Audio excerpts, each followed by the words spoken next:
The chandeliers in the ballroom were made of glass that held the light like a breath. Music drifted across the tables in warm waves. Laughter moved through the crowd as if it had a seating chart. My father lifted his glass, and the room lifted with him. My brother stood beside him with the easy smile of a man who has never had to argue with a locked door. I stayed near a tall mirror that ran from the floor to the crown molding. It offered a reflection that belonged in this place. A black dress that did not ask for attention. Hair pinned in a way that said I remembered my manners. A face set to mild interest while the heart took notes in a corner. The mirror did not know me, and I did not feel like correcting it. My father tapped the rim of his flute with a small fork. The sound was a clear bell that cut the air. He spoke about grit and direction and the gift of a straight road. He said that a life moves best when it moves on time and in order. The crowd gave him the kind of silence that means approval. Then his eyes touched me. He let his gaze rest for a beat, and his mouth shaped a line that was meant to sound tender and landed like soft chalk on a board. He said some people wander so far that they forget to arrive. A careful titter rolled around the room like a polite ripple. I wore the smile that Boston teaches to people who do not wish to start a fire during a toast. The ballroom screens shifted as if someone backstage had chosen a different slideshow. Blue maps rippled behind images of my brother shaking hands. Then a ribbon of red text slid across the top edge and stood still. North Atlantic Navigation Advisory. Signal integrity anomaly. The letters were calm. My ribs were not. My phone vibrated once against my side. Then a second time. Then a third. That rhythm lived in my bones the way a childhood song lives in a kitchen. It meant that the ocean was clearing its throat, and I was expected to answer. I set my glass on the nearest tray. I told my mother that I wanted a breath of air. She nodded without taking her eyes off the stage. There was a service door near the kitchen. It opened into a narrow room with a metal table and a row of dull hooks and a smell of lemon oil that had tried and failed to tame the scent of old heat. I closed the door and let the night I had actually dressed for take the room. The secured screen woke with a small glow. The voice in my ear did not waste time on titles or greetings even though it used one. Commodore Boone, we are seeing deformation on public signals near the LNG convoy, 4 vessels, 5 minutes north of the safe lane. Probable spoof on the open feed. Window to act, 17 minutes. I set my left hand on the cold edge of the table and felt the room flatten into a deck. Bring Spectra online. Patch Halifax and Rhoda. I want raw buoy data in 3 minutes. No kinetic, hold posture, I will call the moment. Green markers sprang to life along the margin of the map like tiny doors opening. The lines of the convoy were a neat set of beads on an invisible string. A counter in the corner began to count down. 17. 16. The number did not frighten me. Numbers have never frightened me. They are honest even when they bring bad news. The door eased inward with a soft touch. My brother slid in with the grin he wore whenever he discovered that I had slipped out of the place assigned to me. You are impossible to keep track of, he said, as if we were still children and I had wandered off during a family photograph. He tilted his head. Are you all right? His voice tried for concern and landed on curiosity. I lifted the phone a little closer to my ear. Strip noise from AIS. Keep the horizon clean. I repeat, do not let the ocean tell the wrong story. I moved past him while I spoke, slow enough to be polite and fast enough to be clear. He glanced at the screen and saw only weather. He laughed and shook his head and closed the door with the careful hand of a man who does not wish to be caught near a kitchen. 7 minutes in, the false moon showed itself. It was a cluster of careful lies buried inside honest chatter, a set of echoes dressed in borrowed clothes. It pressed against the real sea and tried to push the ships toward a narrow throat that charts call interesting and pilots call unwise.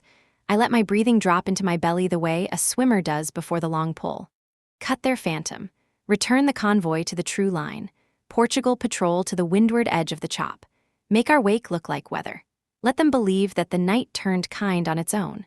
Applause rose from the ballroom as if a story had reached a close. The red ribbon on my screen dimmed to amber and then to nothing. The North Atlantic settled back into the blue of a thought you can trust. I stayed still for a full second and listened for the quiet click that comes when a system stands down. Then I closed the line, slid the phone into my bag, and smoothed the dress I would never remember wearing. I passed the mirror again on my way back to the music. The same woman looked out at me, the same dress, the same good behavior. Only the faint impression of a watch band marked the inside of my wrist where the skin had warmed under pressure. I touched the mark and let my hand fall. The phone lit once with a message from the floor. Good work, Commodore. Report in the morning. I ate a grape that tasted like sugar and salt at the same time and could not decide which flavor belonged. A ceiling camera in a corridor had caught a rectangle of light and the shape of a woman moving from a service door toward gold lamps. It kept that image for a heartbeat and then surrendered it to the system that swallows most of what cities see. Somewhere a producer would pull that frame later and say he had found a ghost with the posture of a captain. Morning came gray and soft over the river. I watched the Charles from my office window and thought about current. Most people do not feel the hand under the surface that guides a bend. They only see the bend and call it nature. We opened the review with coffee and the steady tone of people who understand that calm is a choice. No speeches. We broke the night into packets and laid the time stamps in a column. The raw buoy logs spoke in a slow language that I trust more than any edited brief. Fuel signatures point to a test of a gentle shove, Danielle said. She stood with a marker under her chin, which is how she stands when she has decided to be exact. Not a wreck, a crease. Something that can be repeated on talk shows until it becomes the truth even if it never happened. A good talking point repeats itself without help, I said. A good talking point makes people feel smart for believing it. Keep every artifact inside a clean chain. The failure mode has to be so plain that a first-year cadet could teach it before lunch. My phone buzzed with a number I had not seen since we wore uniforms to class and ran until our lungs asked for mercy. A classmate who slid from cadet to commentator without ever losing breath. If it was you last night, I can help the story land right. It read like a friendly hand held out across a glossy table. I put the phone face down. I do not need a favor. I need fewer places for favors to hide. By noon, the news had wrapped our work in a simple cloak. A woman in the dark, a keeper of lanes, a guardian of roots that carry other people's lives. They did not know my name. They did not need it yet. On the corner of a screen, a wet coat in a hallway gleamed for 2 seconds and then faded behind ad copy for a luxury watch. Look at that posture, someone said on a panel. That is not a guest. That is a person on call. I left the building when the light went late and walked the long planks of the harbor. Masts clicked and whispered like old friends solving an old problem for the 100th time. The air smelled like rope and salt and a little like old coins. I thought of the younger officers I meet in the small circle I keep without permission and without apology. They carry a question in the pocket of every brave face. Will a clean climb ever be enough? I keep answering with the same truth dressed in new words. A fair ladder is built. If we do not build it, someone else will, and they will measure the rungs to suit their own legs. On my desk at home, I set the harbor light outline under a paperweight shaped like a small brass buoy. A copy of an old evaluation sat on the corner, the way a memory sits on the edge of sleep. In the margin, a small mark had been added by a pen that did not belong to any office I have ever worked in. I placed a yellow flag beside it. I did not explain it to anyone. Some seeds want quiet. When I closed the lamps and let the room cool, the city outside looked like a patient constellation. I thought of the ballroom and the mirror and the careful laugh that had tried to land on me and slid off. I thought of the convoy and the false moon and the way the ocean prefers the truth. I thought of a word I carry in my mouth when I need to plan and to forgive at the same time. Tomorrow. It tastes like tin and hope and a clean deck. I slept without dreams and woke before the alarm because the sea is louder than any clock once it chooses your name. I returned to the ballroom before the toast had finished dying in the air. The band had shifted into a slow number that asked couples to forgive each other for things that had not happened yet. My mother gave me the kind of look that can pass for welcome from a distance and concern from up close. I set a hand on the back of her chair and said that the hallway was cooler than the room. She said she had told the planner the same thing and patted my fingers once as if that settled the matter. My father stepped down from the small platform and walked along the edge of the dance floor with a smile that he wears like a coat. Guests stopped him to say that his words were perfect and that his son was a credit. He accepted the compliments the way some men accept change for a purchase they had already forgotten they made. When he reached us, he leaned in and kissed my mother on the cheek. He told me that my brother had spoken from the heart and from the head and that it is rare to do both at the same time. I said he had done well. I meant it.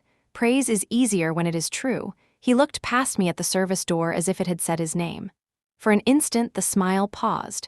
Then he tied it back in place and asked if I had met the dean of alumni. I said I would find him later. My father lifted a brow. Later does not exist in a room like this, he said softly. People remember those who greet them on time. He reached for 2 more hands and then returned to us with the air of a man who has balanced a checkbook to the penny. His voice lowered without changing temperature. You know, he said, there was a year when I had to think ahead on your behalf. A year when people were saying all sorts of things.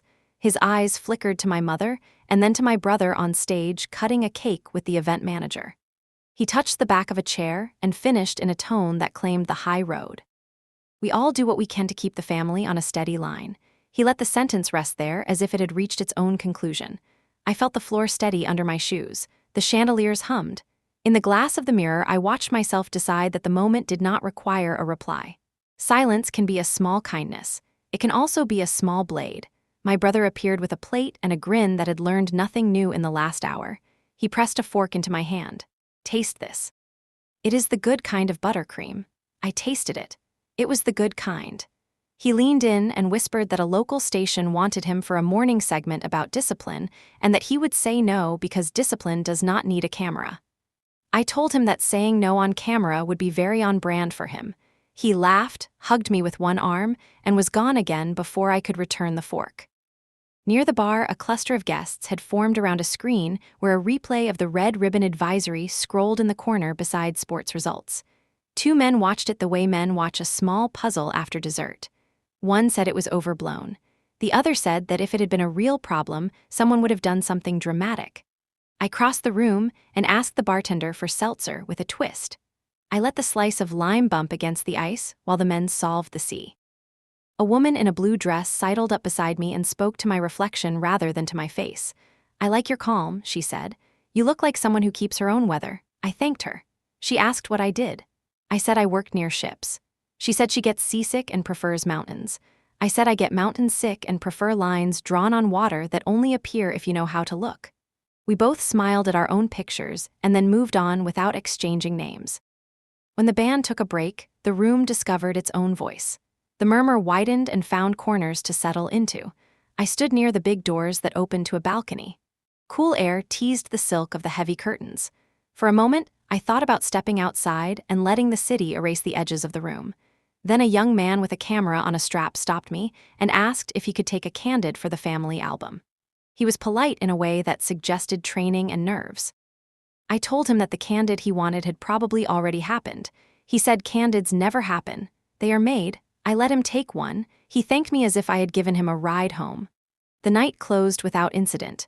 It closed the way many nights close when a story has already happened and most of the characters do not know it. We thanked the hosts. My mother gathered her shawl. My father shook the last hand with clean precision.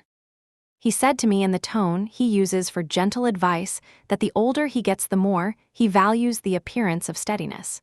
People forgive a great deal if you give them a surface that does not ripple. I asked who gets to stand under that surface when it breaks. He said that is a dramatic way to put a simple point. We each wore our best manners and let the elevator doors rescue us from the conversation. In the car, my mother spoke about tomorrow's errands and about the flowers she would move from the dining room to the foyer. She said peonies look bored in the dining room when there is no dinner planned. My father scrolled the news with his thumb. He grunted once at a headline and twice at a price chart. I watched streetlights slice the dark into patient segments. Somewhere behind us, a producer was probably looking for the hallway clip and telling a junior colleague to check the time code again. I went home to an apartment that does not try to impress anyone. The walls are a shade of white that seems warmer at night. The furniture is sturdy and unfussy. The only thing close to frivolous is a small lamp shaped like a buoy that I bought in the gift shop of a museum when I was still a student and still thought that symbols had to be visible to work. I set my bag down and unpinned my hair. The smell of the ballroom went out the window when I opened it. Fresh air moved in like water poured across a table and found every edge. I showered and let hot water play all the sounds it knows on tile. When I stepped out, the mirror fogged and then cleared and presented a face that looked ordinary. I should have felt grand. I had redirected a story that other people wanted to tell in a way that would have hurt lives I will never meet. Grand is not a useful emotion. I made tea. I sat at the kitchen table with the cup between my palms and listened to the kettle tick while it cooled. On the counter sat the small brass paperweight that looks like a buoy. Beneath it lay the first pages of the Harbor Light outline. I slid the stack free and read the heading as if seeing it for the first time. The words looked almost simple enough to be obvious. Simple is hard work. I took a pencil and circled 3 lines that would raise the most resistance. Anonymous data for promotion shortlists. Cross-branch mentoring as assignment not gift. Shield structure for reports that would otherwise die in a drawer. I wrote beside them the names of the people most likely to fight and the sentences they would use. Tradition, pace, morale. Every word can be made noble if you say it with enough history in your voice. I set the papers down and opened a drawer. Inside was a small tangle of thread I had kept from a patch my mother once made on a sleeve that I tore on a ladder. The thread was stronger than it looked.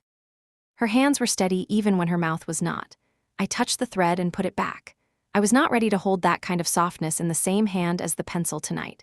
I turned off the kitchen light and the apartment went still. In the quiet, I heard the line that had moved through my head all day make its case again. Do not let the ocean tell the wrong story. It is a line about ships, and it is a line about people. It is a line I could say in any room, and only a few would hear it for what it is.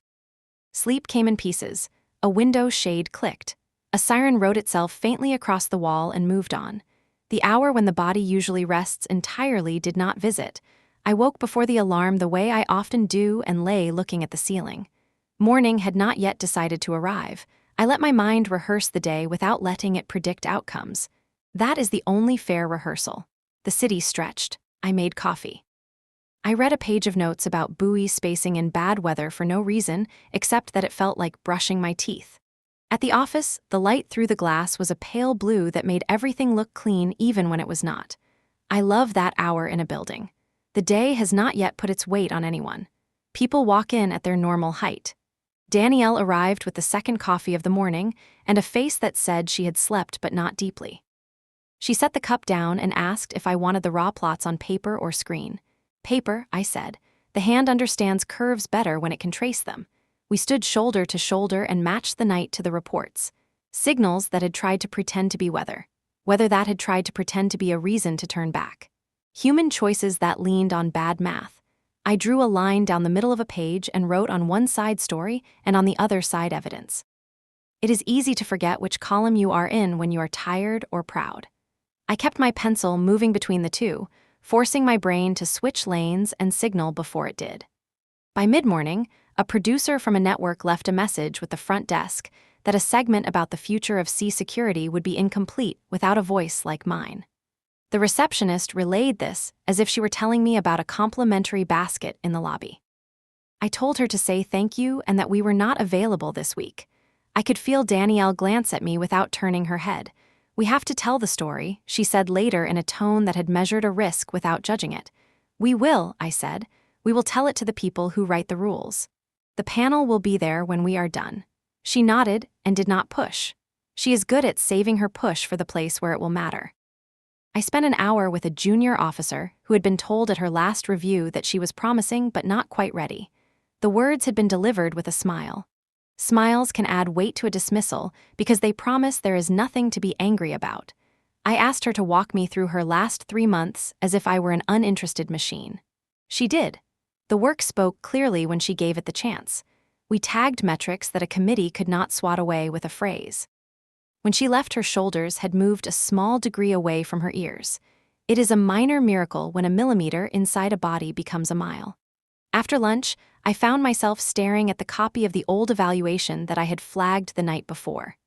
The tiny mark in the margin sat on the paper like a seed pressed under a finger. There was nothing dramatic about it. That is what made it powerful. Tiny marks can redirect whole rivers if they are placed well, and if the river has not been taught to find its own channel. I slid the evaluation back into the folder. There is a season for staring and a season for building. We closed the day without ceremony. I told the team that we would reconvene at 9 to formalize what we had learned so that our work could teach itself forward. The young officers drifted out with the posture of people who have kept their balance on a shifting floor. I sat alone for a minute and watched the river take the light the way it always does. Then I stood, took the Harbor Light pages, and placed them on the chair I would sit in tomorrow.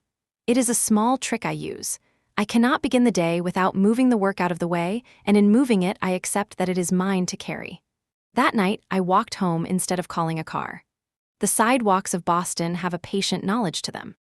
They have seen processions for victories and processions for losses and more ordinary evenings than any of us deserve. A fox crossed a side street and paused to look at me as if I were the unusual animal.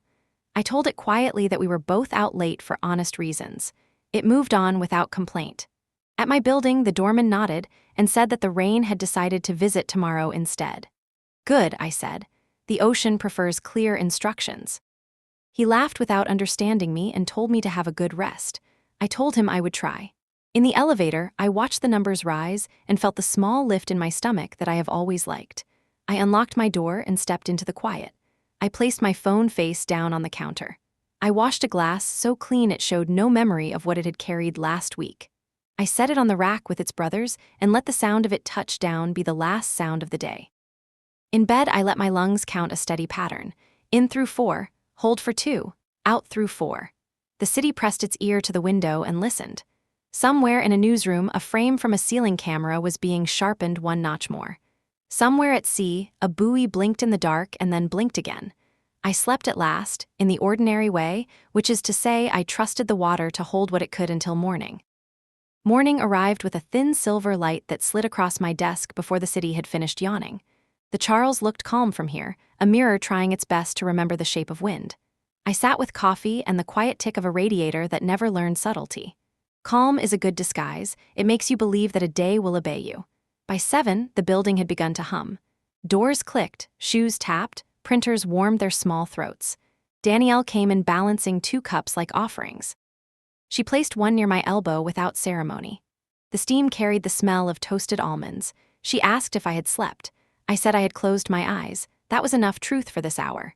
We began the review in the operations room, its screens glowing in layered blue. Every map on those walls held a story of motion and interruption. We replayed the anomaly frame by frame, data singing its slow mechanical song. The convoy line had bent, straightened, and kept its silence. No heroics. Just correction done in time, the kind of success that looks like nothing happened. Danielle pointed with her pen. Whoever built that interference wanted a rumor, not a tragedy. Rumors live longer, I said, and they cost less to make. We cataloged every variable and locked the file for joint audit. The paperwork would travel faster than any of us. At 9:30, my assistant handed me a printed sheet, the press summary. Someone had already given the event a name, the Phantom Drift. Below the headline, a single still image, grainy gray, a figure in dark fabric leaving a bright room, my back to the lens. My hair pulled tight. The caption called me the unidentified officer who corrected the course. The anonymity was thin. By noon, 3 networks had called for comment. I said nothing. The ocean does not explain itself every time it moves. After lunch, I walked the hallway lined with photos of past commanders, rows of men staring into forever. Brass plaques whispering about duty, honor, clarity.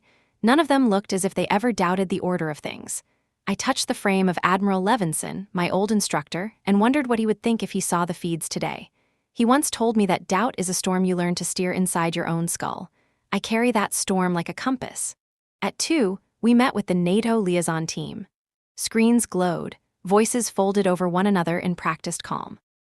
They praised the quick reaction, promised to mention the incident in the week's closed brief, and suggested I stay visible but quiet. It is a strange instruction, shine without sound. When the meeting ended, Danielle lingered. You know the press will find your name. Let them find it, I said. Names are just coordinates. She smiled the way she does when she agrees but does not want to admit it. Outside, the weather turned the color of dull metal. The harbor smelled alive, restless. I walked until the noise of the city thinned. A seagull traced an invisible circle above a tugboat, patient and unbothered. The world keeps its rhythm no matter who commands what. Back at my desk, I opened the Harbor Light file again.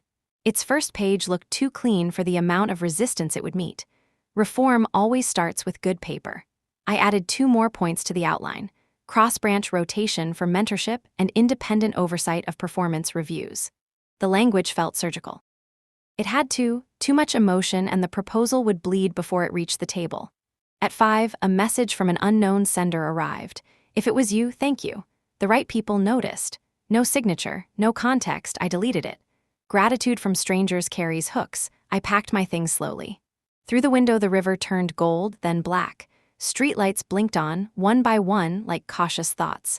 The office emptied until the hum of electricity became company. I stayed long enough to print the updated draft. The machine spat out each page with the steady rhythm of a metronome. When it finished, I stacked the papers, tapped them straight, and pressed the edge of my hand against the top as if sealing a promise. Before leaving, I looked once more at the evaluation pinned above my desk, the one with the faint pen mark in its corner. A mark small enough to be a speck, yet too deliberate to be chance. I traced it with my eyes until the room blurred. Then I turned off the light. Outside, the wind had found new confidence. It pushed against my coat like a question that refuses to wait for its answer. I pulled the collar up and walked toward the harbor. The smell of diesel and rain mixed into something sharp enough to wake memory. A boy on a bicycle passed, humming a tune from a cartoon I used to watch with my brother. It made me smile without warning. On the pier, the waves slapped the pilings with the steady patience of someone knocking until you open the door. I watched the motion for a while and let the noise replace the thoughts that wanted to speak too loudly. Above the water, the last trace of sun was slipping behind clouds. For a moment, the sky looked like brushed steel. Then the color softened, almost kind. My phone buzzed once in my pocket. A headline alert. Unconfirmed source claims female officer led overnight rescue. I did not open the article. The sea knows when it has been seen, and that is enough.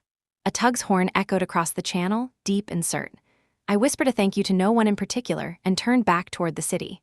The streets were wet from an earlier drizzle. Reflections of lights trembled in the puddles like second guesses. Every building window seemed to watch as I passed. At home, I hung my coat by the door and switched on the lamp shaped like a buoy. Its small circle of light filled the room with the right kind of silence. I poured a glass of water, drank half, and sat with the rest cooling in my hand. The Harbor Light draft lay on the table waiting for tomorrow's war of words. I touched the corner of the stack and felt the slight tremor that comes before courage. I told myself quietly the same sentence I told the team the night before: do not let the ocean tell the wrong story. Outside, the rain began again, fine as dust. The sound of it on the glass was softer than applause, louder than sleep. By the second morning, the air had turned brittle, the kind that cracks under thought. I reached headquarters before dawn and found the halls already alive with that peculiar half-noise that precedes decisions. Screens blinked, printers woke, voices rehearsed the day's polite versions of panic. A junior aide met me at the elevator. "Commodore Boone," she said, trying the title as if it were a word she might mispronounce. "Admiral Caro has requested a short debrief at 8 sharp. "Short," I echoed, smiling. "We will see." The conference room smelled of cold coffee and authority. Caro was a man carved out of procedure. He congratulated the operation, then turned the praise into a question. Why was the interference not foreseen? Because those who invent storms seldom announce them, I said. He looked over his glasses, deciding whether I was being insolent or precise. "Fair answer," he said finally, and clicked his pen once like a gavel. For half an hour, we replayed my choices as if they were a chess game in which each piece owed him an apology. When it was done, he leaned back. "Public sentiment is sensitive. There are people who find comfort in the idea that the ocean is simple. You understand the value of calm." "I do," I said, "but calm is only honest when it is earned." He nodded, perhaps admiring the symmetry of that sentence more than the substance. After the meeting, I lingered in the hallway. The floor beneath the command seal had been polished until it reflected the ceiling lights like a constellation.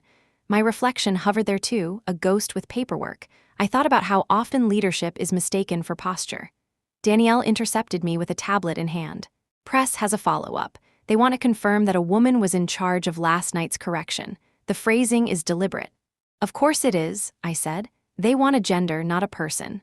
Should I deny it? No. Just remind them that operations speak for themselves." We spent the next hours buried in the draft of Harbor Light. Every line I tightened felt like winding a spring. We debated the phrasing of Clause 5, anonymous scoring across commands. Danielle warned that some seniors would take it as accusation. "It is an audit," I said, "not a confession." She nodded and drew a small circle in her notes beside my name. "Still, you will need allies before the vote." "I have numbers," I told her. Numbers do not gossip. By mid-afternoon, I was summoned to a committee preview, an unofficial arena where proposals are bruised before they reach the formal floor. The room smelled of old paper and expectations. 11 faces waited behind tidy folders. One of them, Vice Admiral Keene, wore the expression of a man rehearsing patience. He asked the ritual first question: "Do you believe tradition has value, Commodore?" "Yes," I said, "the same way a map has value." But sometimes the shoreline changes. A small smile from Danielle in the back row told me the metaphor had landed well enough. Another officer raised the second blade. This system removes discretion. Command is discretion. It removes blindness, not judgment, I answered. If we are confident in our fairness, data will confirm it. If we are not, then discretion has already failed. That earned a silence thick enough to count as resistance. Good. At least they were listening. After the session, Keen walked beside me down the hall. You speak well, he said, perhaps too well. It makes people imagine you are aiming higher than the project. I am aiming only for daylight, sir. He chuckled without warmth. Daylight can burn. The elevator doors closed on his advice. Inside the lift's narrow mirror, I watched my face regain neutrality. Control is a muscle. You learn to keep it flexed in public. Back in my office, a message waited on my terminal. Anonymous sender again. The woman who steadied the lane will soon learn what loyalty costs. The words glowed white on black for a moment before I archived them into the folder marked noise. Fear only multiplies when you feed it. At dusk, I walked to the waterfront cafe that serves burnt espresso and sanctuary. A storm line was forming beyond the breakwater, gray on darker gray. The waitress knew me enough to bring tea without asking. I wrote notes for Harbor Light in the margins of a newspaper. The ink bled slightly where a drop of water landed. Somewhere behind me, two sailors argued about a match on the radio. One of them said that luck is just the part of skill that no one wants to measure.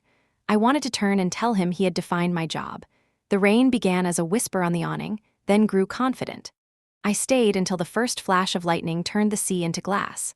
On the horizon, ships waited for clearance, their lights trembling on the surface like fragile thoughts. Every one of those vessels trusted signals sent from miles away, signals that people like me built and defended. Responsibility can be a heavy mercy. When I reached home, the apartment felt larger than usual. I poured wine I did not plan to finish and sat on the floor with the Harbor Light pages spread around me. The clauses formed a map of intent: fairness, visibility, merit, simple words that would provoke complicated anger. I traced each with my fingertip as if underlining courage. The city outside hummed in its own sleep. I thought again of the ballroom mirror and of my father's voice saying that some people wander too far to arrive. Perhaps he was right in the literal sense. Arrival implies an end. I was not built for endings. I gathered the pages into order, slid them under the buoy lamp, and whispered to the empty room. Harbor Light, hold.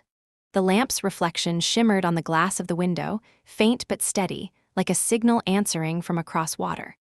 Sleep came late and restless, full of waves I could not command. In one fragment of dream, I stood on a bridge of light looking down at an ocean that spoke in my father's voice. It said only one sentence before fading into the wind: the family stays on a straight line. I woke before I could ask which direction he meant. The clock read 3:42. Rain tapped against the glass like quiet applause. I closed my eyes again and let the sound count me back into something close to rest. Tomorrow would ask for strategy. Tonight only asked that I remember why the fight mattered. I did. Morning came brittle and bright, the kind of light that hides knives in it. I stood at my office window with a mug that had gone cold before I remembered to drink. The harbor below was restless again. Tugs moved like stubborn insects across the gray surface, dragging freighters that refused to wake. Every sound from the city felt sharper, as if the air itself had filed its edges overnight. The Harbor Light proposal had gone out to the review board at 6. By 7, half the command already knew its contents. By 8, 3 calls had arrived asking for clarification. None of them wanted clarity, they wanted control of the narrative before it took shape. Danielle appeared in the doorway with a tablet and the look of someone braced for impact. They've added 2 new reviewers, she said.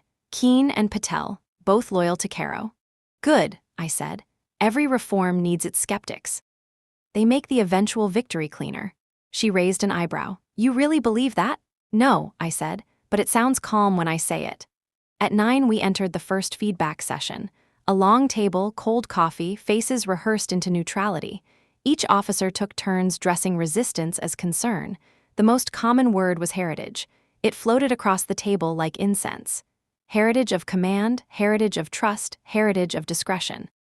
When it was my turn to respond, I said softly, heritage without renewal is just dust in formal wear. A few pens stopped moving. That was enough. Halfway through the meeting, a messenger handed me a sealed envelope marked internal only. The timing felt deliberate. I slid it into my folder without reading it. The rest of the morning unfolded in the rhythm of bureaucratic combat, slow cuts delivered with smiles. When it ended, I thanked them for their guidance, which meant nothing, and promised to integrate their wisdom, which meant even less. Outside the conference wing, Danielle caught up to me. What was in the envelope?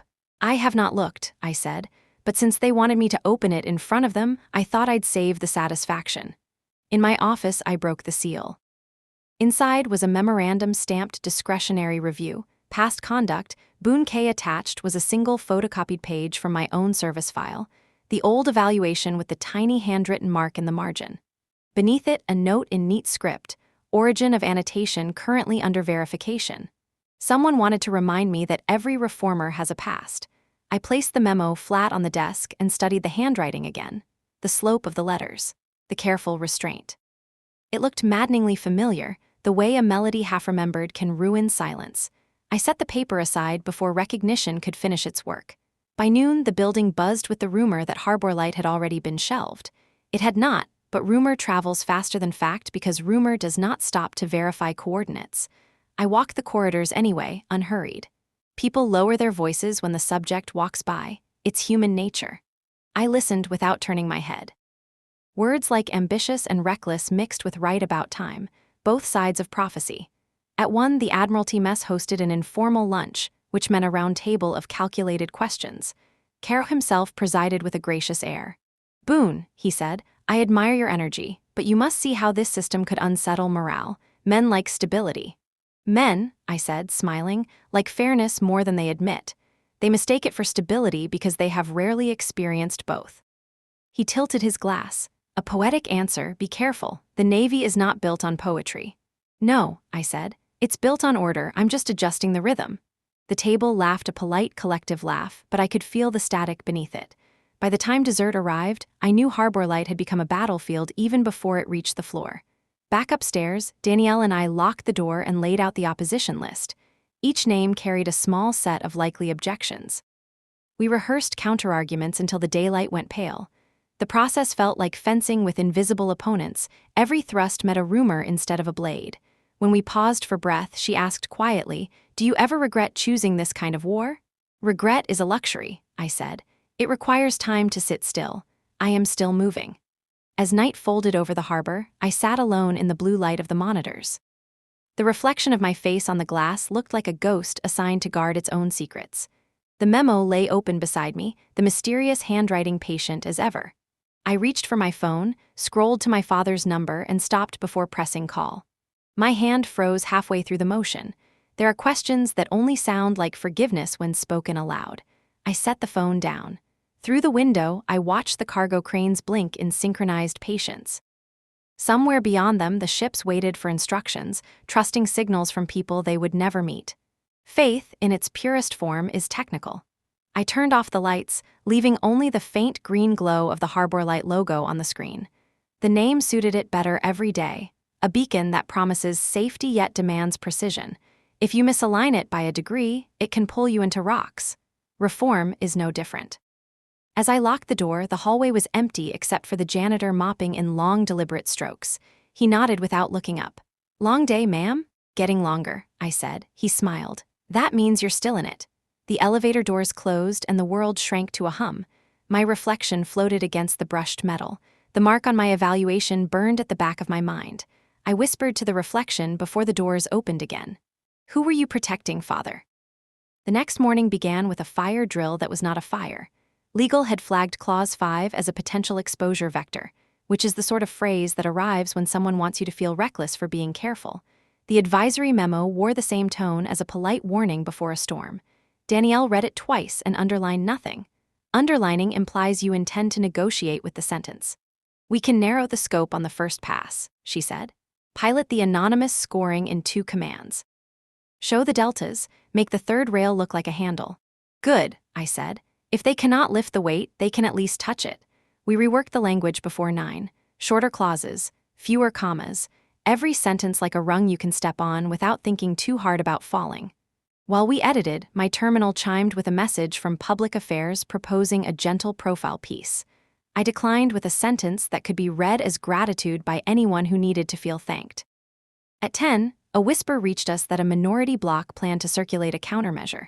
The draft would praise Harbor Light's aspirational goals while recommending a year-long study to protect heritage outcomes. Delay is a weapon with lace on it. I felt a small thread pull tight between my shoulder blades and let it go slack again. Breath solves many problems before strategy has time to arrive. I was halfway through my second coffee when my phone lit with my mother's name. I let it ring once more than usual, then answered. "Are you eating?" she asked, which is how my mother says I am listening. "Yes," I said, "and reading and walking, all the verbs. Your father wants to have you over Sunday. No speeches, just roast and family." I pictured a table set with spotless plates and a conversation that would stain each one. "I am working Sunday," I said. "Every Sunday," she said gently. "Right now, yes." Silence. In that quiet, I could hear the kitchen she stood in. The click of her wedding ring against a ceramic rim, the way she lets a pot settle before lifting it. Finally, she said, "You have his stubbornness." "So do you?" I said. She laughed once. "Mine is softer. His is a door, yours is a key." She paused. "He is proud of you. He is just not fluent in this pride." "I understand," I said, and I did. "Tell him I am well." I ended the call and stared at the evaluation copy again. The tiny mark watched me the way a small animal watches a clearing from the safety of grass. I leaned closer, tracing the pressure of the pen. The slope was deliberate, almost formal. I thought of signatures my father used to leave on school forms, the way his letters leaned as if bracing against wind. Recognition hovered and did not land. At 11, Vice Admiral Keene requested 5 informal minutes. The 5 became 30. He spoke about the need to protect excellence from the optics of fairness.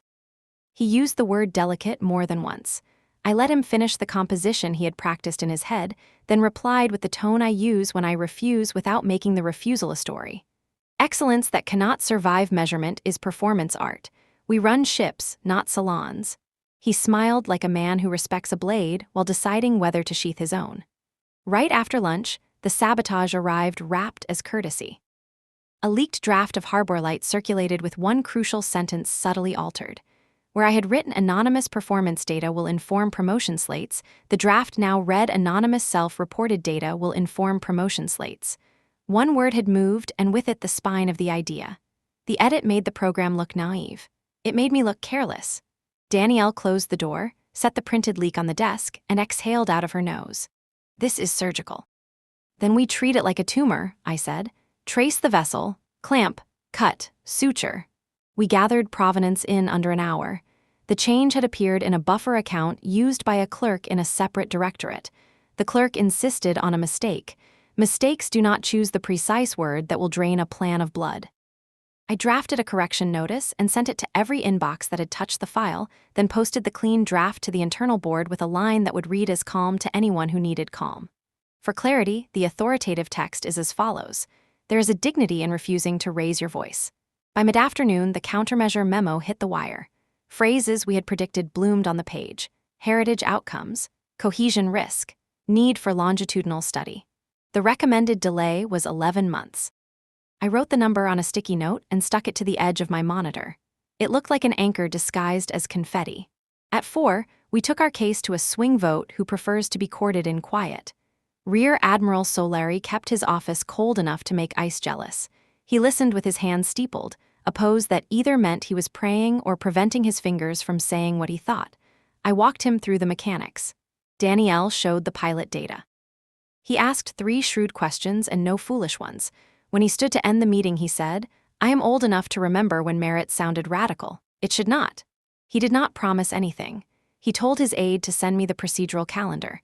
It was the closest thing to a yes I would get today. On my way back, the corridor outside my office smelled faintly of lemon and ink. Someone had taped the morning headline to my door, "The Woman Who Keeps the Lane." I took it down without ceremony and folded it once. Fame is a solvent. It loosens every joint whether you wanted the hinge to move or not. Inside, a new envelope waited on my chair. No stamp, no label. The paper felt heavy, the way money feels even when it is only paper. I opened it and found a single page. The old evaluation again, but this time with a sticky note attached. In the same careful hand, "Ask him." The room tilted half a degree. I sat. The note was not a threat. It was an instruction, or a dare. My father's voice from the dream threaded through the silence. "The family stays on a straight line." I picked up my phone and typed without rehearsal. "Are you at the house tonight?" He replied quickly. "Yes." I wrote, "I will come by at 7. He sent a thumbs up, a gesture that made him look like a stranger under my thumb. At 6:45, I parked a block away and walked the rest with my coat open to the first real chill of the season. The house looked unchanged. The porch light still threw its polite circle on the steps. Through the front window, I saw my mother move a vase half an inch and decide against it. My father opened the door before I had a chance to knock twice. He looked smaller in the frame than he does in rooms where he is sure. Age is the only honest editor. He hugged me with one arm, stepped aside, and gestured toward the den. Books on 3 walls. A fire he had probably lit to say this is comfort. He waited until we both sat. I received an anonymous note, I said. It pointed me home. He folded his hands. Then the note was wiser than most of my advice. I set the evaluation on the table between us, the pen mark facing him like a tiny witness. Do you recognize this? He stared for a long breath. The fire cracked once as if offering cover. He reached for his reading glasses and did not put them on. I know the document, he said carefully. The mark, I said. Do you know the hand? His jaw worked. He looked not at the page but at me, as if measuring what the truth would cost in the room we were sitting in rather than in all rooms that might echo after it. Yes, he said, I know it. He did not add the rest. He did not need to. The air between us filled it in. The line I had been tracing for days finally connected to a point. Why? I asked. He leaned back as if to get a clearer shot at his own past. Because I thought I was protecting you, he said. Because I thought the pace would eat you. Because I thought the spotlight would blind you. Because I am a man who was given a straight road and I mistook it for a map. My mother stood in the doorway with her hands on the frame, her face a country torn between borders. She said my name once. I did not look at her because I could not hold 2 kinds of sorrow at the same time. I would have walked faster if you had not moved the sign, I said. He closed his eyes. When he opened them, they were older. I am sorry. The word did not ring. It landed like a button falling off a coat, useful only if you sew it back on yourself. I slid the evaluation back into my bag. I am taking Harbor Light to the floor next week, I said. If it passes, men like you will say you always believed in it. Do not. Say instead that you learned. He nodded. I will try to learn. I stood. My mother moved aside. She touched my sleeve the way a person touches a flag before it is raised. Tea, she whispered, as if warm water could fix the climate. Another time, I said, and meant it as kindness. Outside, the cold felt earned. I walked to the car with my hands bare, letting the night define my fingers. The porch light marked the steps behind me. A straight line of light, careful and small, that did not reach the street. Back home, I placed the evaluation under the Harbor Light binder the way a shipwright places a flawed plank under a keel to remind himself why he sands the next one longer. I wrote one sentence at the top of the agenda for the vote. Daylight is not a threat. It is weather. Learn to sail in it. I slept at last, not deeply. Enough. In the morning, I would find that the countermeasure had lost a sponsor.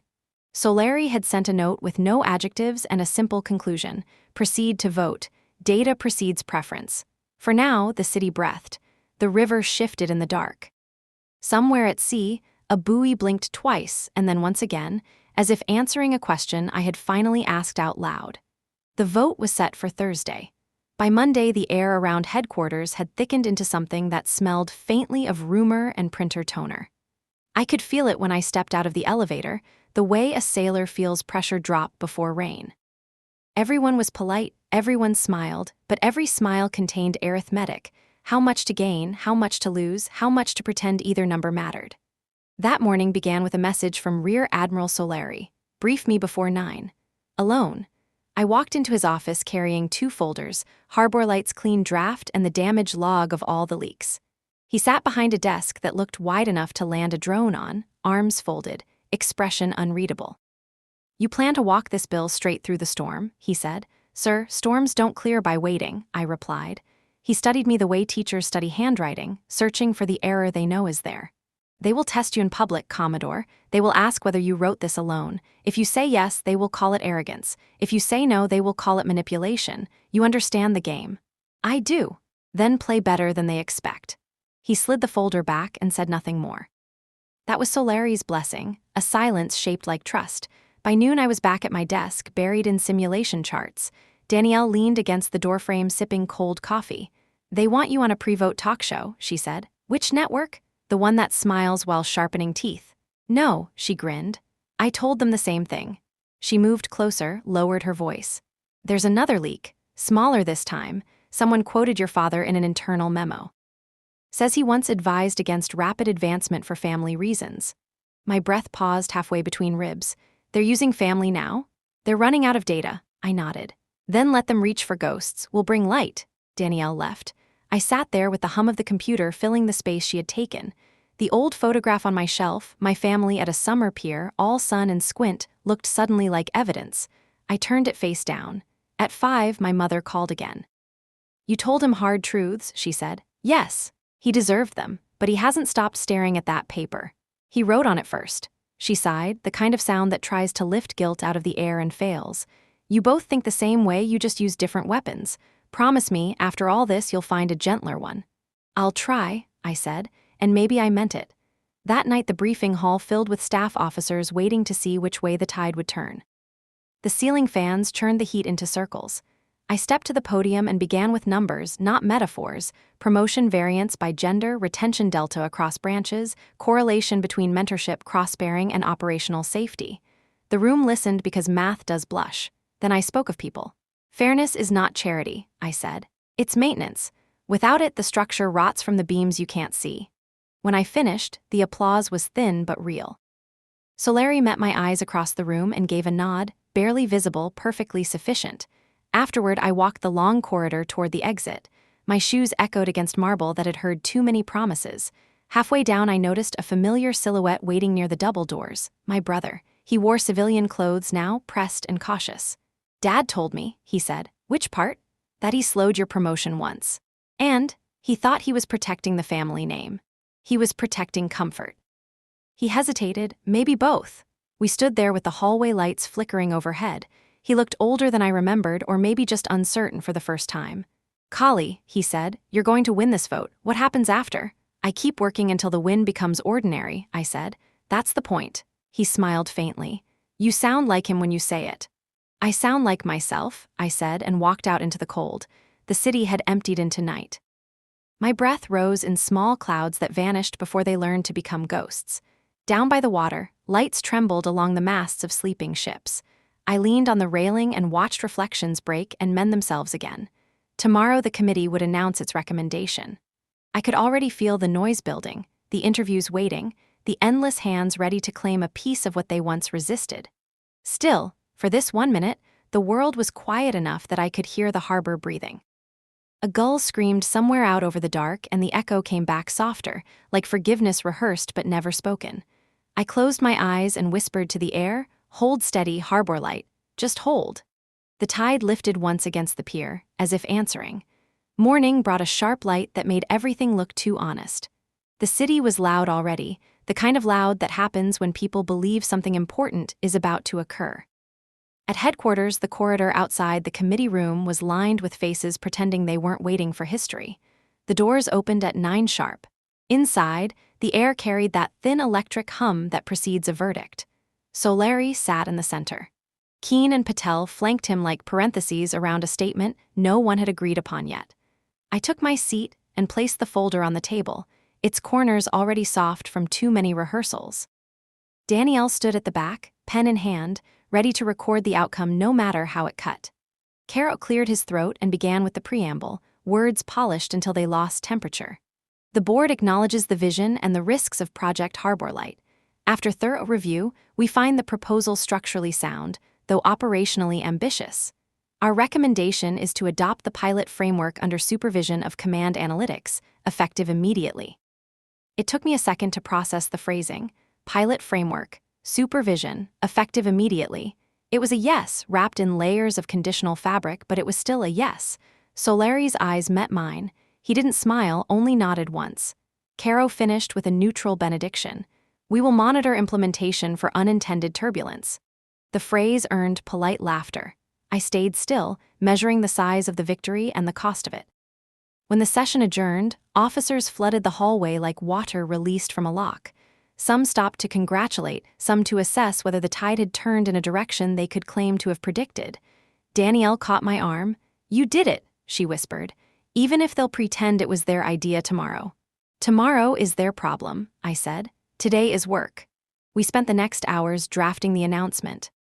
The words had to be both firm and forgettable. A system update, a technical improvement, a routine evolution. I know how institutions prefer their revolutions in uniforms and without adjectives. By evening, the first wave of messages arrived. A few congratulations from allies, a cautious acknowledgement from Caro's office, and a short note from Solari. Told you storms pass faster when you steer into them. I smiled at that because it was true. I went home later than usual, the streets washed clean by a thin drizzle. The lights from the harbor stretched long across the wet asphalt. I walked without umbrella, letting the rain flatten the static in my head. The city smelled of salt and exhaust and the faint promise of change. At home, I found another envelope on my doorstep, smaller than the others, no return mark. Inside, a single photograph. My father, years younger, in uniform, standing at the edge of a dock with a group of officers. On the back, one line written in the same careful hand that had marked my evaluation. The straight line was never the safest path. Proud of you. I stood there for a long time with the picture in my hand. It didn't feel like forgiveness, not exactly. More like a shared understanding that had finally crossed the distance. I placed the photo on my desk beside the harbor light binder and let the lamp light spill across both. Later that night, I walked down to the pier again. The wind had calmed, the water lay quiet as a kept promise. Ships blinked their coded greetings to one another. I leaned on the railing and watched the lights travel, thinking about every unseen signal that keeps the world from colliding with itself. My phone buzzed once with a text from my brother. Dad says you won. Dinner's quieter now. I replied, tell him the sea held steady. For a long while I stayed there, listening to the slow rhythm of the waves against stone. The air tasted clean. Somewhere far out, a buoy flashed, its pulse steady and cert. I whispered into the wind, we built it, harbor light, let it guide them home. The wind took the words and didn't give them back, and for once that felt right. The news of the convoy crisis reached us before dawn. I was halfway through my first cup of coffee when the red notification blinked across my screen. Unscheduled route deviation, Key Sao corridor, 8 vessels, 2 civilian. My stomach recognized the rhythm before my mind caught up. Another storm, this time not made of politics. I called Danielle before the second alert arrived. Wake the coordination cell, get me full telemetry, all buoys east of point 16. I want live feed on deck cams within 5. She answered, still breathless. Already on it, we have distortion patterns matching spoof interference. Source? Unknown yet, not weather. The currents are clean. The command room came alive like an engine turning over. Blue light from monitors painted everyone the same shade of calm. The map pulsed with the slow heartbeat of data. Each vessel blinked green, except the 2 closest to the distortion. They flickered between yellow and red like indecisive thoughts. I took the main console. Route them south of the reef cluster. No overt correction signals, make it look like drift adjustment. An ensign at communications looked up. Ma'am, that puts them across contested water for 7 minutes. 7 minutes is safer than sinking. She nodded and relayed the instruction. On the screens, the convoy line bent delicately like handwriting correcting itself. Still, the noise in the feed grew louder. Something out there was painting false horizons. The analysts worked fast. Layers of code scrolled like waves. The interference had no signature, but the spacing between pulses was familiar, too human to be random. Danielle leaned over my shoulder. It's the same pattern from the Atlantic event. Whoever's behind this learned fast. They learned that silence is expensive, I said. We'll remind them it's also brief. The clock on the wall crawled through minutes that felt heavier than hours. Reports came in fragments, a cargo ship misreading bearings, a civilian crew panicking at phantom lights. I steadied my breathing. Pull the convoy under FleetNet Ghost protocol. Manual confirmation only. I'll take tactical on Bridge 7. When I moved to the secondary station, the room shifted with me. Every eye followed not out of habit but belief. Command is half math, half faith. They trusted both. We pushed the countersignal through the network, a clean thread of truth cutting through noise. Slowly, the distortion faded. The 2 civilian ships corrected course. On screen, the map's chaos tightened back into order, the blinking red settling into patient green. A cheer tried to rise behind me. I lifted a hand and it fell quiet. Log full playback for debrief. We're not done. Danielle exhaled beside me, rubbing her temples. We neutralized the spoof. No casualties reported. Then let's make sure that becomes the headline before someone writes a different one. The hours that followed blurred into the paperwork of survival, logs, statements, verified transcripts. When the last line was signed, I stepped outside the control tower. The sea spread below, bruised but steady. The wind smelled of metal and salt, the way it always does after a fight. Danielle joined me on the observation deck, her coat whipping against her legs. You realize what this means, right? Harbor Light just proved itself under fire. They'll have to keep it. They'll try to rename it first, I said. Something bland, something that doesn't sound like hope, she smiled. You'll rename it back. I watched the sun crawl out of the horizon, its light slicing through the low mist. For a moment, the surface of the water shone like glass, every ripple a reflection of the work behind it. The ships below signaled all clear. The message reached the control room a second later, but I had already seen it written across the waves. Later, at headquarters, the press waited with their questions. I gave them the smallest story possible. Standard interference. Situation stable. No injuries. One reporter called out, "Were you in command, Commodore Boone?" I met his gaze. The system was in command, that's the point. He didn't understand, but he wrote it down anyway. They always do. By evening, the feeds were filled with headlines. The woman who kept the sea. I turned the television off after the first segment. The title was wrong. It suggested possession. I never kept the sea, I listened to it.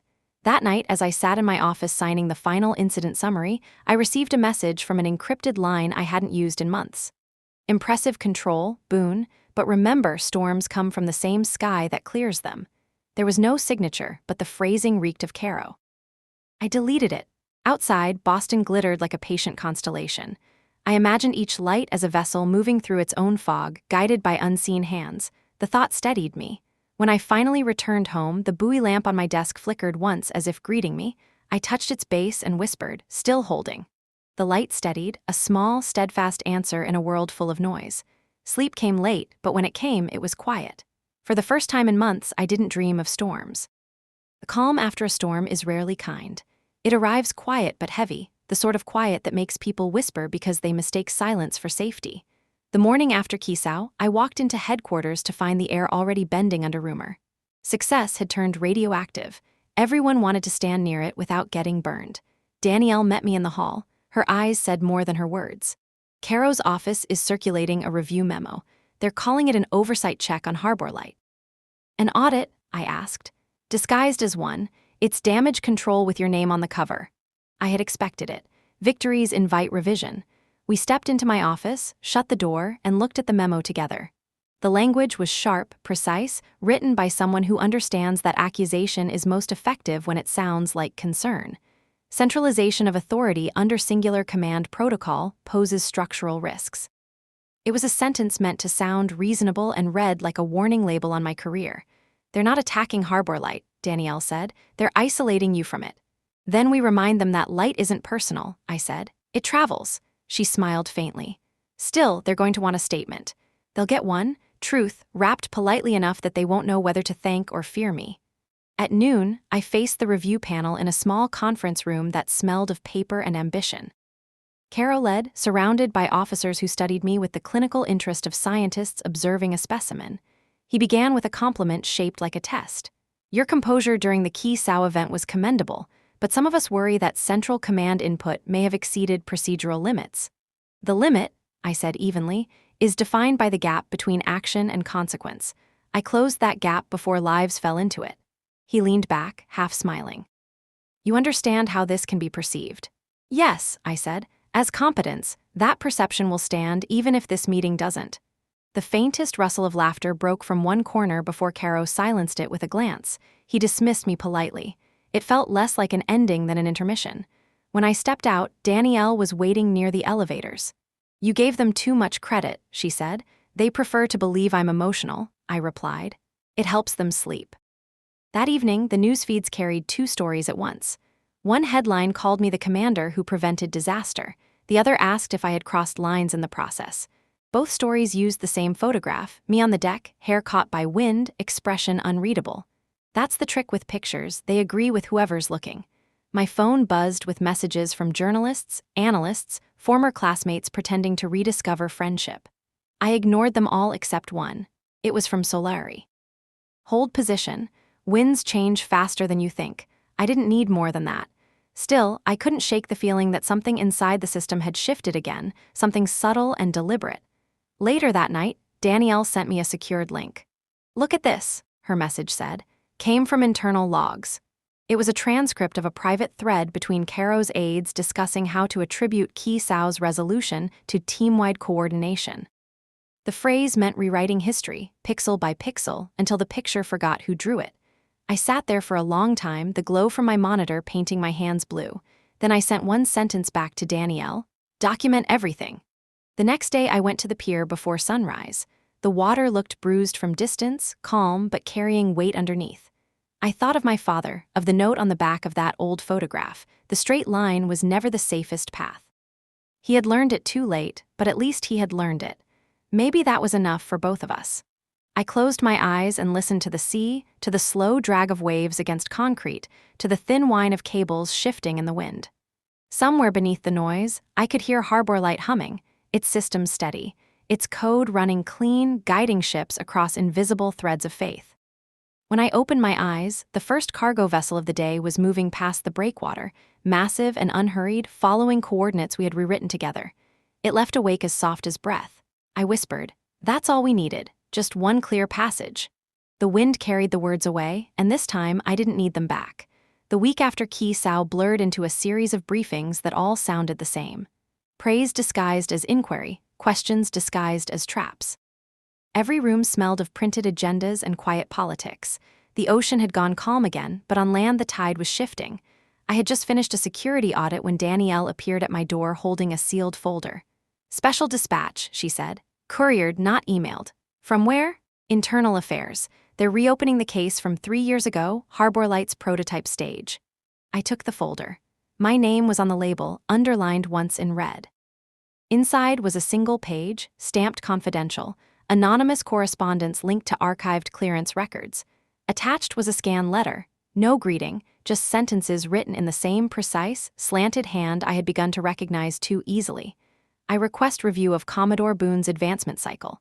Her judgment is unorthodox, her methods self-directed. I recommend delay until further observation confirms consistency. The date was from the year I'd first been shortlisted for command. The signature line was blank, but the handwriting told the truth. My father had not only marked my file, he had written the letter that froze it. Danielle read over my shoulder in silence. "You were right," she said softly. "He tried to protect you by stopping you." "I know. Are you going to confront him again?" "No," I said. "This time I'll correct the record instead." I scanned the letter into the secure archive, tagging it for evidentiary record. Then I attached my own note for the internal review. The recommendation was fulfilled. The delay served its purpose. The officer has since demonstrated consistency. I signed it with my full name. No anger, just closure written in plain ink. That afternoon, Caro called a leadership council under the pretext of transparency. I walked in to find every senior officer seated, expressionless. He began smoothly. "We've confirmed that certain communications during the early Harbor Light phase were irregular. The matter predates this administration." He let the implication hang, heavy but harmless. "However, it involves people currently holding command." He turned to me. "Commodore Boone, do you wish to comment?" I met his gaze without pause.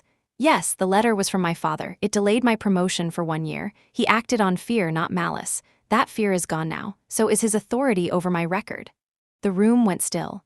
Solari's mouth twitched, something between surprise and pride. Caro blinked once and adjusted his glasses. "Well," he said finally, "thank you for clarifying." The meeting continued, but the air had changed.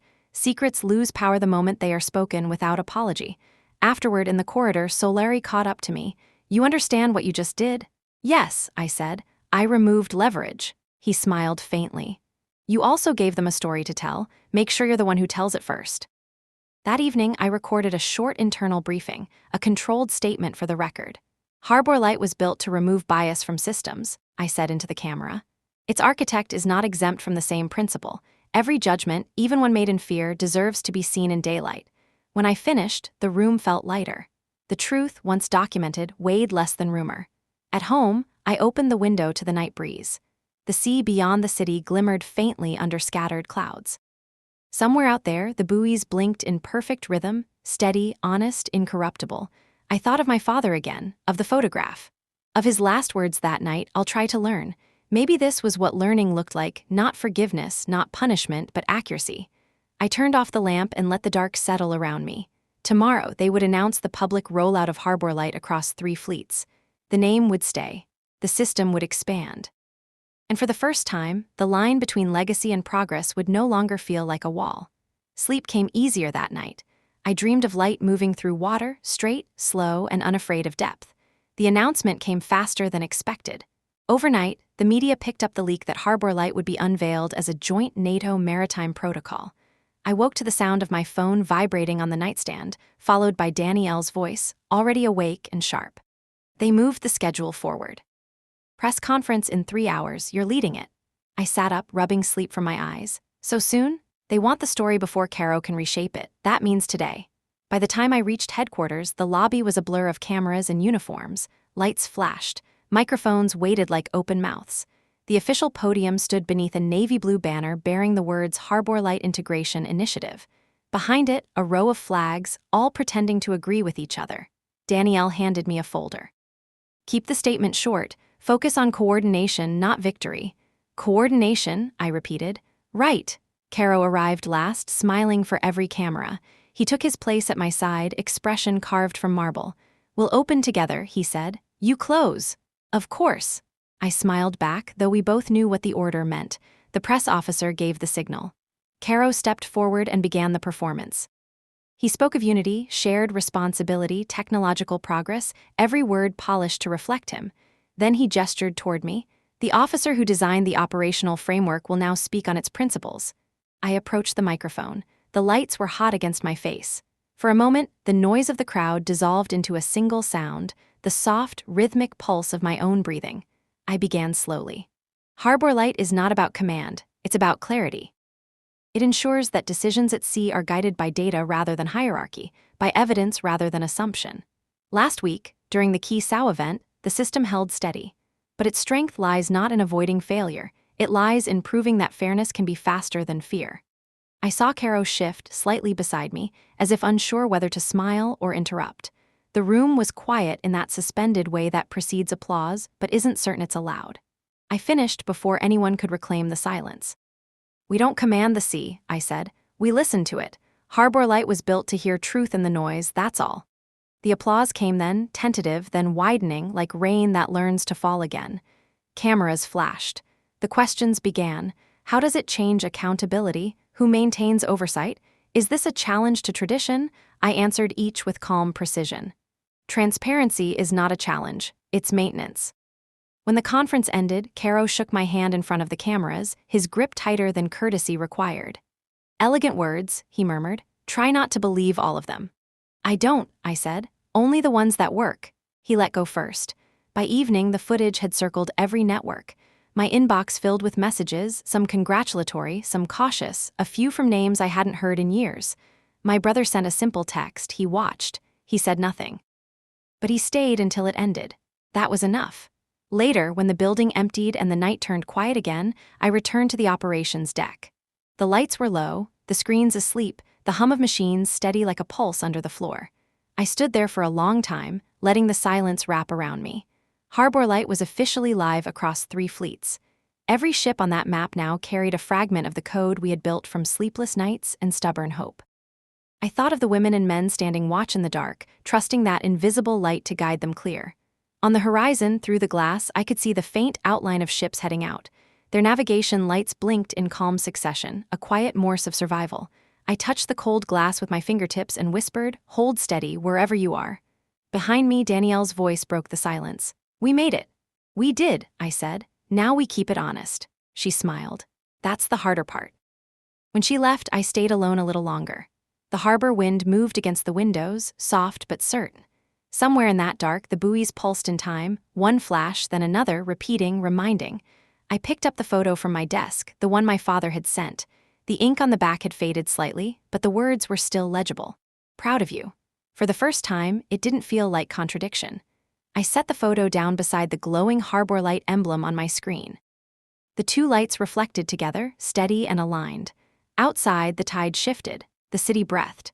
The sea, as always, told the truth. And for once, it was enough. The first days after the rollout felt unreal, like living inside a quiet echo. For months, every morning had carried urgency, every night the residue of unfinished sentences. Now the corridors of headquarters were filled with a softer kind of noise, the steady hum of work continuing.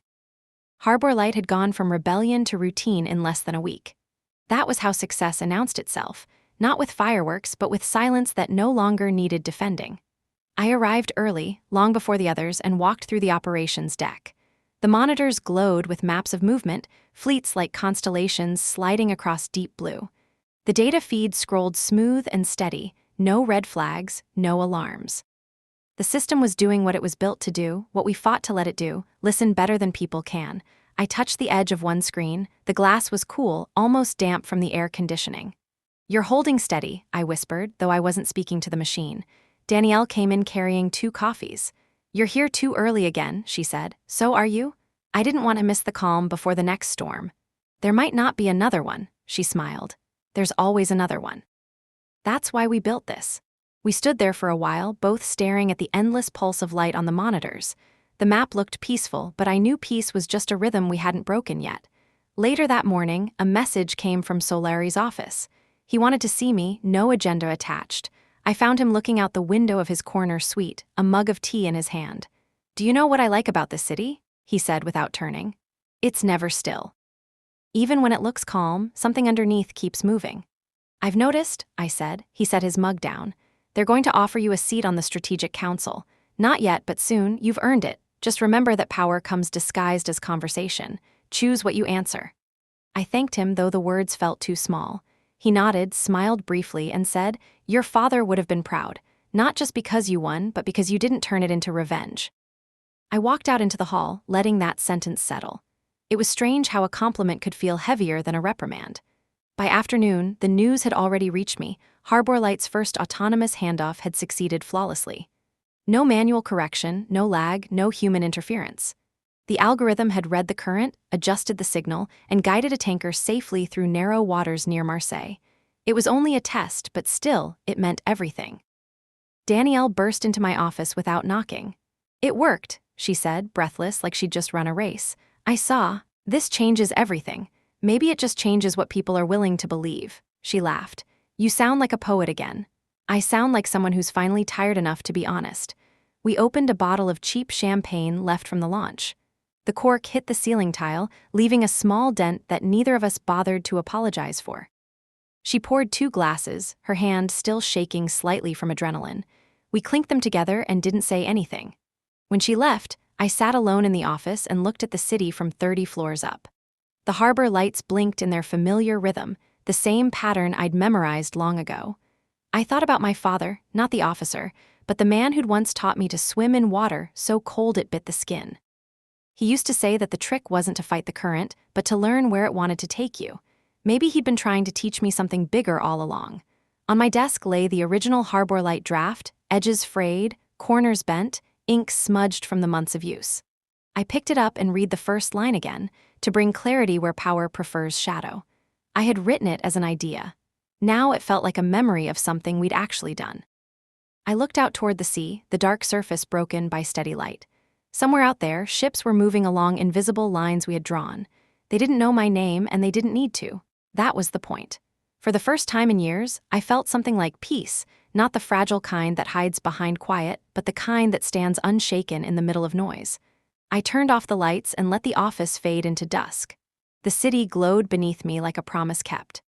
Tomorrow would come, and with it new storms, new politics, new versions of the same battle. But for this moment, everything held its course. And I, Callia Boone, daughter of a man who feared daylight and learned from it, finally did too. The night before I stepped down from daily command, I walked the length of the harbor alone. The wind had that early summer warmth that makes even the coldest steel smell like rain. I passed the same lampposts I'd walked by 1,000 times, each humming softly, each casting its small circle of obedience on the ground. My reflection followed beside me in every puddle, fragmented, reassembled, patient. The water was calm. It was the kind of calm that never lasts but always matters.